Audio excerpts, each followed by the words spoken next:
Hey gang, Ronan here. As you can see in this game, we've got Ramagar and a bunch of other ICOPs, Dark Wolf, Squid Pen, Alf, Dread Black, Fort Killer, and Duck Dodgers playing in a clan battle against MDA. We've got a Louisiana, Des Moines, Moskva, Stalingrad, Napoli, and Gearing versus Yamato, Des Moines, Moskva, Napoli, Vampire 2, Gearing, and Daring. Now, in terms of matchmaking, well, I question the use of so much Russian radar in the form of those cruisers. Moskva, Stalingrad, really not very maneuverable. If somebody is able to get their side, that can be really deadly.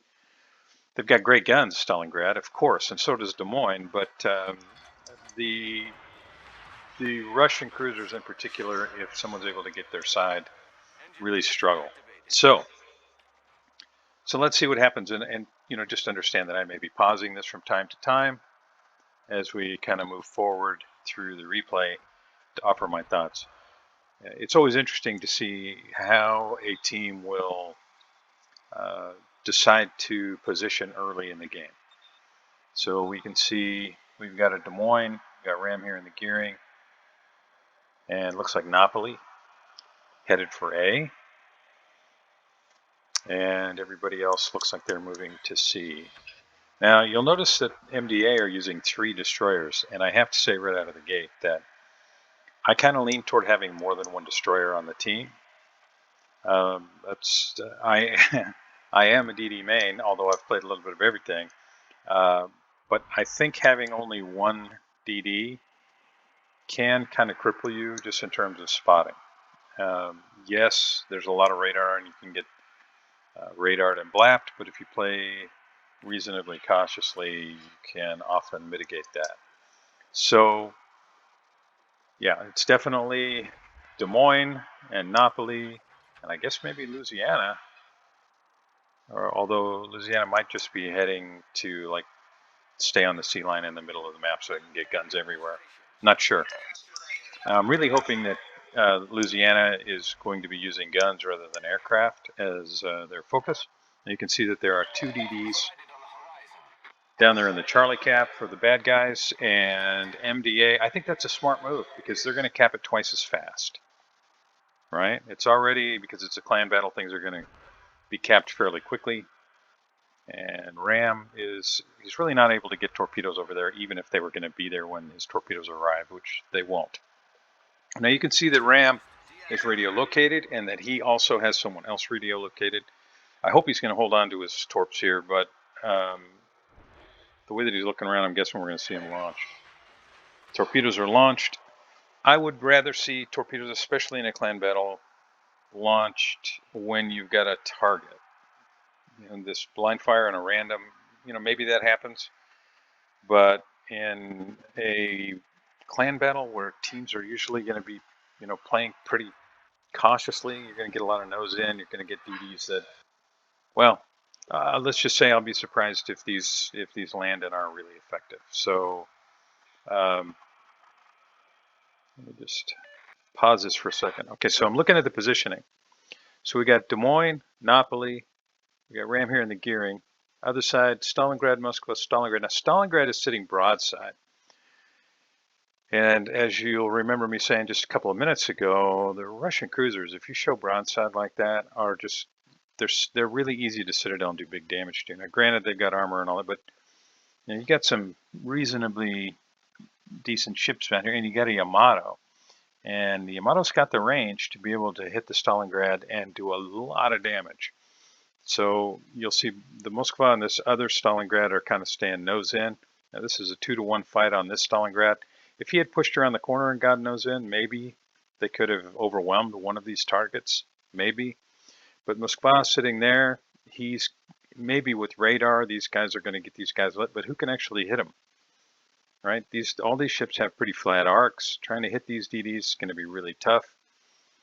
I guess I'm saying I like the positioning and I like the ship choice for MDA, particularly on this side, better. Let's keep going. Torpedoes to port.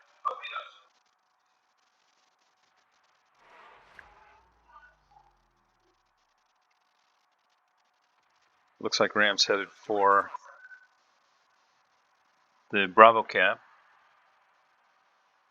So it's 2 caps for MDA, 1 for ICOP, and Ram is pushing down. He's got Napoli, which can smoke with him, and is Des Moines coming? I mean, if he's going to push down here, it'd be nice if Des Moines would go with him, and that would require. Now, I don't know what they were saying here. I don't, I wasn't a part of the the communications, but and you can see these torps are going to be not used. Okay, so Ram is smoking right here. So what does that tell me? Probably he was hoping these guys were going to come. Now, whether that conversation happened or not, I don't know. But if these guys were to follow him in, then he'd have some gunpowder. Now, we know there were 2 DDs here. It's been a little while, so maybe there are still 2 DDs over on this side. Maybe not. But if one of them or even both of them have crossed now to this side, Ram could find himself outgunned. He's got Napoli here, but Des Moines, I don't like the Des Moines positioning here. It's really not safe. It still can be hit by Yamato and pretty much anything this side, because it's got island cover on this side, but there aren't any red ships over here, at least not that we know of.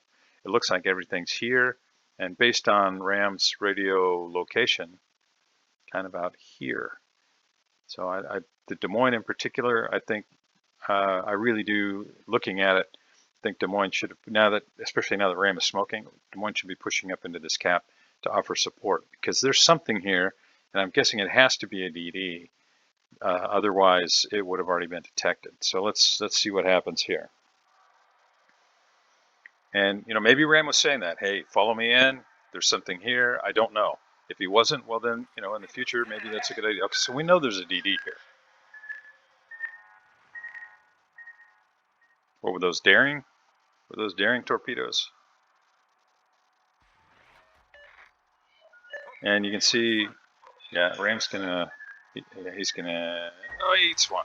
That's not good. All right, so you can see Des Moines stopped. Why, I don't know. Napoli's taken advantage of this smoke. I think would have been really great if Des Moines had been pushing in either right ahead or right behind the Napoli, pushing into this cap. There's something right out here, probably not too much out of detection range.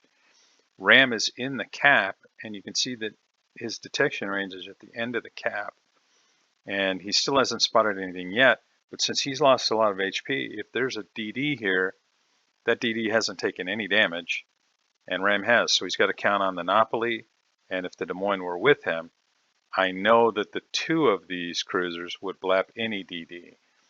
But Ram's in a really bad position right here, because, and I question throwing torpedoes blind in this situation, but because those torpedoes could have chased right up behind the Des Moines.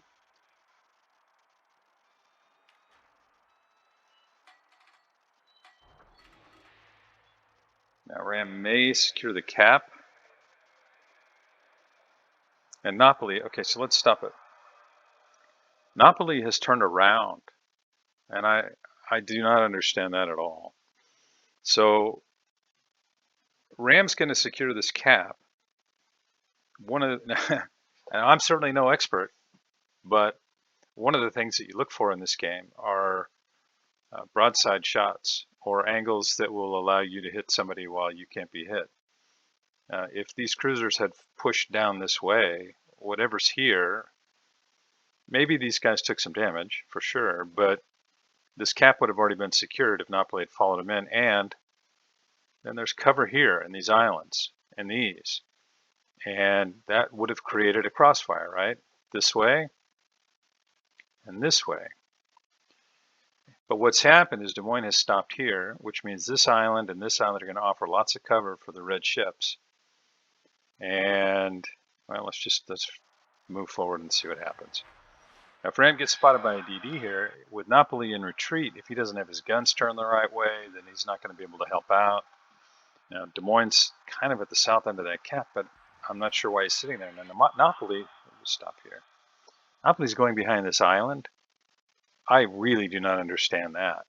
Now, he's probably detected by whatever's sitting here, but going behind the island just means, okay, as soon as the Napoli is fully behind the island relative to where this red ship is, which we know has to be a DD, that's when the DD is going to open up, right? Because then the Napoli is not going to be able to hit him.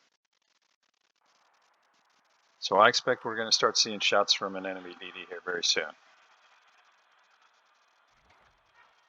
Yeah, so we got a broadside gearing, which, you know, Ram's going to be able to do some damage to you, but he's only got half the HP of that other gearing. And there's the daring. Here's a gearing. This guy's got, you know, he's taken some damage for sure. Now this guy has too. But look at Napoli's position here. What can Napoli shoot at? Maybe one, maybe the other, but maybe not either of them, right? And Ram is sunk. He's down to 4,900 damage. He's got a gearing at 3.5 clicks and a daring at 7.1, and a daring just pours out shells.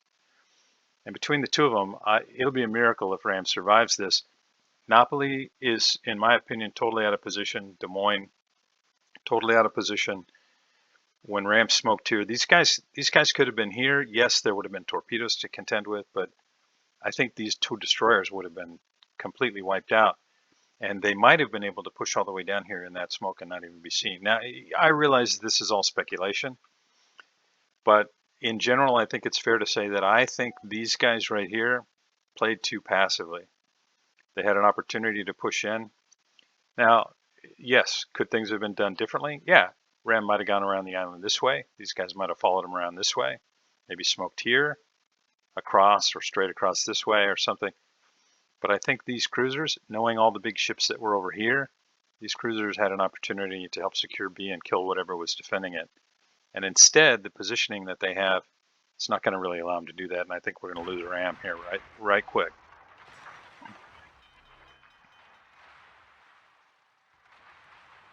Problem solved, sir.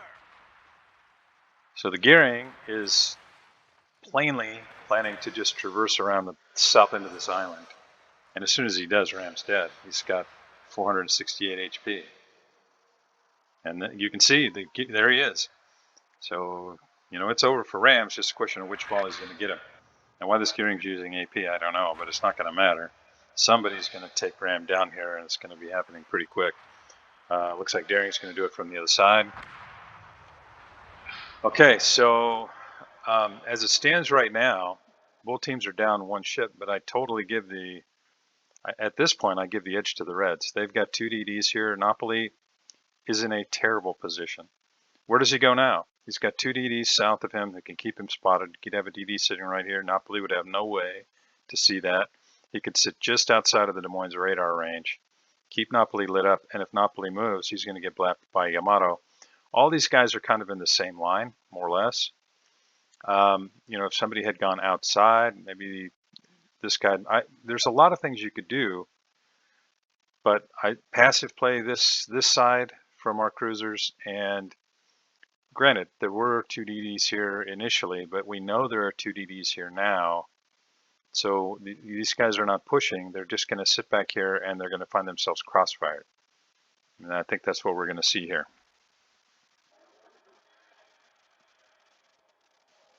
Oh, good. Ram's gone to a really elevated view. He's trying to give us the whole map, or most of it anyway, at least this side. Oh, there we go.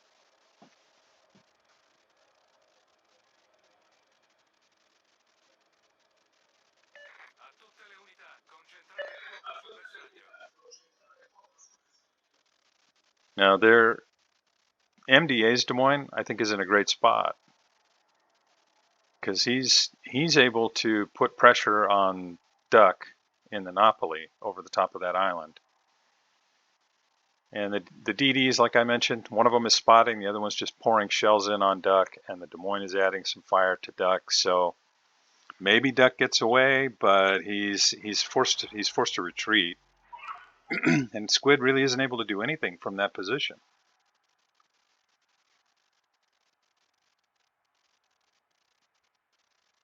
You can see the big shells coming in from Yamato. Meanwhile, yeah, so Dread Black and is it Cable? They ram, and that so I still kind of give the edge to MDA here. Yamato's in position to be able to get guns on everything. Our Louisiana is sitting broadside back there. I'm not seeing aircraft, so I have to presume there are shells, but nobody has a nobody has a good angle on this Moskva. So all of the shells are going to be on the Moskva's nose, which is kind of the strength of the Moskva. With nobody outside and nobody able to get shots across, well, it just takes me back to, I think these cruisers, even if they'd come around like this way, they could have helped blap these DDs. That could have been a different game. Now, I'm not trying to be hypercritical, but this looks really bad for ICOP.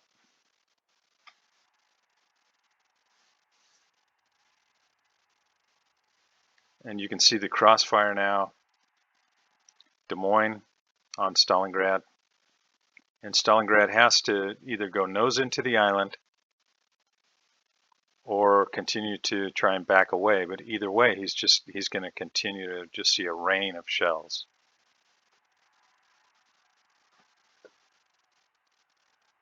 And, you know, he's going to probably try to get shells on that Moskva, maybe even he finishes them off. But just in terms of positioning, now Squid's moving south now, but I think it's way too late. Fort Killer goes down in the Stalingrad, which is kind of what we expected, and now everybody's moving forward, but it is way too late. This game is over. The enemy is about to win. Daring finishes off Squid in the Des Moines with guns, and you know, now it's a 3-on-5, and MDA have 2 caps to 1. Now, I was looking a little bit ago at kind of the overall results from the most recent clan battle evening, and it was pretty rough. So I'm imagining there might have been a few games like this. Now, we've had some changes in the lineup, and that does change things a little bit. And I think, you know, if I'm just speaking in broad strokes, and Alf is showing broadside to that Moskva, and the next volley is almost surely going to blap him at that range. Yeah. I think in general, it's fair to say ICOP were a little too passive. Really, probably both sides. If there had been some guys out here trying to get some angles, maybe that'd have been a little bit better. Or if Louisiana had pushed in here to try to get some angles with you know, radar cover from our Des Moines. But as it stands now, you know, it's 2 ships to 4. The bad guys have 2 destroyers. The bad guys have 2 caps. This game's over. You know, all over but the shouting, I guess, would be how I would put it. And Dark Wolf is pushing into the cap, but I don't see how he caps that. And Duck, you know, what's he going to be able to do? Where he's headed, he's taken himself out of the game. And maybe he's detected here, I don't know. You know, one of the 2 DDs might have pushed up. That's my guess for why he was moving that way. But he's effectively been blocked out of the game. And he's probably going to see a face full of torpedoes if he is detected now. And Dark Wolf is just eating shell after shell after shell after shell. So, you know, I hope I don't sound hypercritical. It's easy from here to Monday morning quarterback it, and I don't think Duck's going to be able to avoid it. So the gearing takes out Duck, and this really is over. So if I were to offer any suggestions, and you know, these guys, they're doing a great job. I'll say that. But if I were to offer any constructive criticism, and I mean this with respect, it might be that, because I know you guys have been looking at initial positioning, but I think probably recognizing when there's an opportunity to push forward, it would be really good, and maybe there could be some training on that. And it doesn't have to be really a lot of time spent, but just, you know, especially with some of the more experienced players you've got on this team, if one of them says, for example, hey, I think we got a chance here, you know, maybe move forward a little bit more and maybe try and secure new positions to be able to get those crossfires that I was talking about. Anyway, those of you joining me, I really appreciate it. I hope you enjoyed this and or got something out of it. If you haven't already, I hope you'll like and subscribe, and I'll see you next time.